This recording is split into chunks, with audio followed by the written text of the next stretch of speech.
Барлықтарыңызға сәлем. Бүгін математика 2 сынып 82 сабақтың есептерін шығаратын боламыз. Алдымен каналыма тіркеліп, лайк басып кетіңіздер. Монеталар мен қағаз ақшалар. 50 көбейтемін 2 тең болады 5 ондық көбейтемін 2-ге. Көбейту және бөлуді орындау керек. Бұл жерде 50 көбейтемін 2 тең 5 ондық көбейтемін 2 тең болады 1 жүздік болады. 1 жүздік. Ол дегеніміз 100-ге тең. 200 көбейтемін 3. Бұл дегеніміз 2 жүздік көбейтемін 3-ге. 6 жүздік болады. 6 жүздік деген ол 600-ге тең. 400 бөлемін 5-ге. 40 ондық бөлемін 5. Бұл жерде жауабы 80 болады. Яғни 8 ондық. Ол 80-ге тең. Келесі мына қатарды шығарам.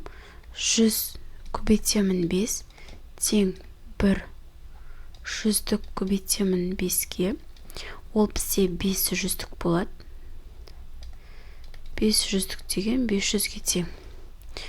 Так, 300 көбейтемін 6 30 ондық бөлемін 6 екен ғой.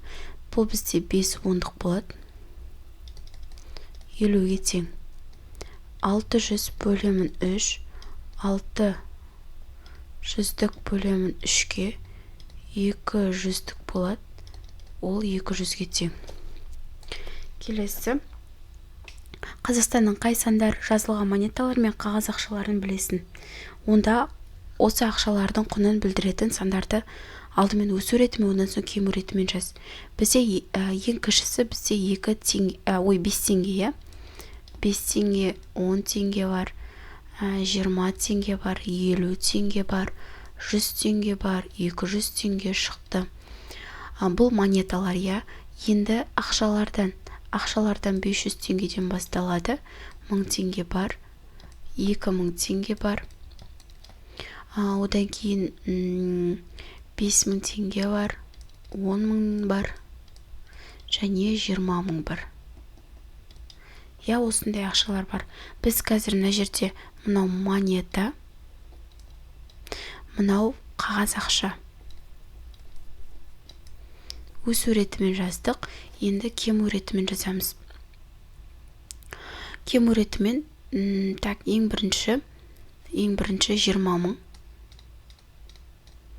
сосын 10.000, 5.000, 2.000, 1000, 500, 200, 100, 50, 20, 10, 5 деп кему ретімен жазамыз. Енді номер 3-ші есеп. 50 теңге, 100 теңге, 200 теңге монеталарды пайдаланып 500 теңгені сақтаудың түрлі нұсқаларын жаз дейді. 200 теңге, 200 теңге, 100 теңге десек 500 теңге шығады, Енді 50 теңге, 50 теңге қосам 50 теңге, қосам 100 теңге, қосам 100 теңге. Бізде қазір 300 теңге олды. 200 теңге десек 500 теңге шығады. Енді 50 теңге, 50 теңгені жазайын.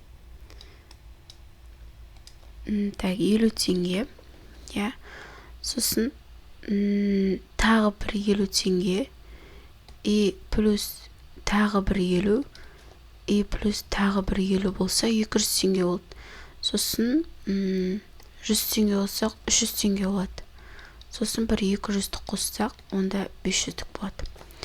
Енді 100 теңге, 100 теңге да 200 болды ма?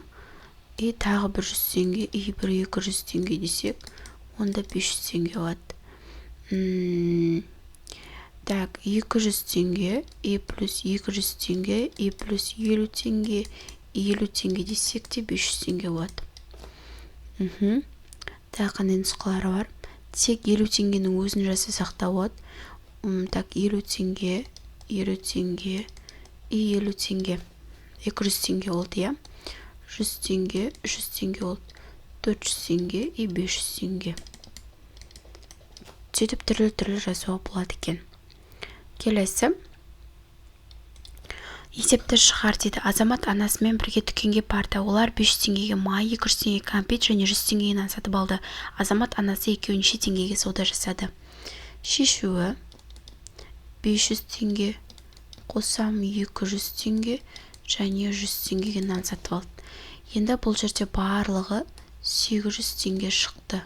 Сонда жауабы 800 теңгеге сауда жасады. Сауда жасады. Дейміз. Келесі 5-ші есеп 20 теңге 50 теңге. Неше теңге болады? 70 теңге болады. 100 теңгеден 50 теңгені азайтсам 50 теңгем қалады. 50 теңгені 2-ге өтсем 100 теңге болады. 20 теңге қосамын 100 теңге азайтамын 80 теңге.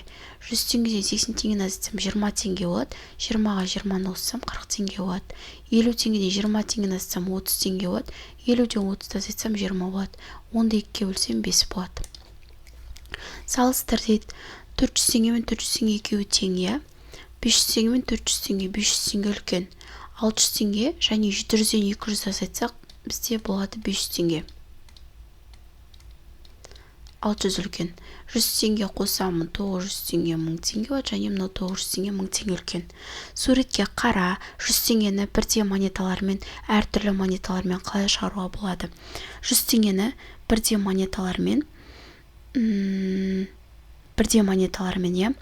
100 теңгені бірдей монеталармен былай жазсақ болады. 20 қосамын 20 қосамын 20 қосамын 20 и 20. Сонда бізде 100 теңге шығады.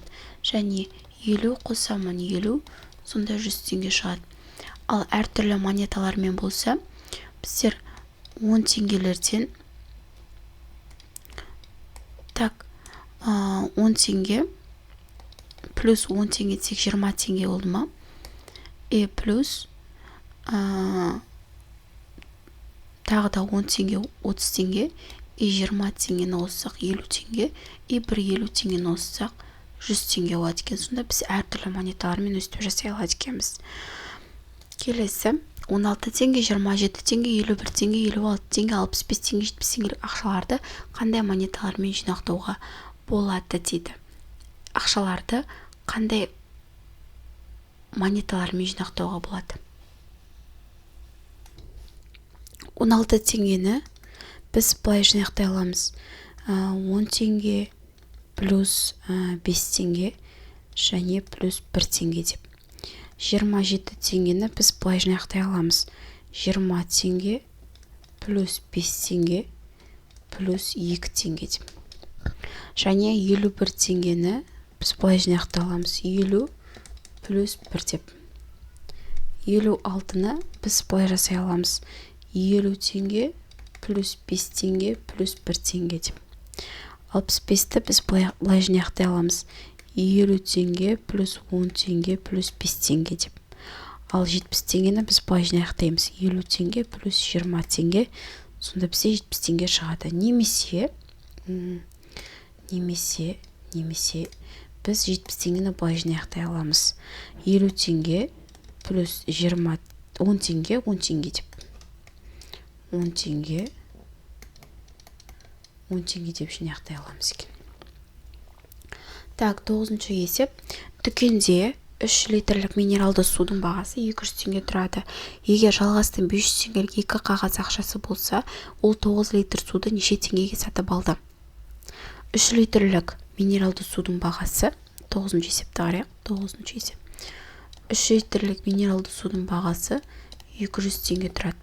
Егер жалғастың қолында 500 теңгелік 2 қағаз ақша болса, 500 теңгелік 2 қағаз ақша деген сөз, бұл 500 теңгеден 2 бар деген сөз. Онда жалғаста 1000 теңге бар. 9 литр суды неше теңгеге сатып алды? 3 литрім 200 теңге болса, онда 9 литрім бізде неше теңге болады? 600 теңге болады. 3 литрім 200 теңге болса, дәл сондайдың үшеуін алымыз керек қой біздер. Шешуі 200-ті көбейтемін 3-ге, 600 теңге болады. 500 теңгелік 2 қағаз ақшасы болса, ол 9 литр суды неше теңгеге сатып алды. Сатушы оған неше теңге қайтару керек? 1000 теңгеден азайтамын 600 теңгені, 400 теңге қалады. Так, жауабын былай жасамыз. 600 теңгеге су сатып алды. Және сатушы 400 теңге қайтарды.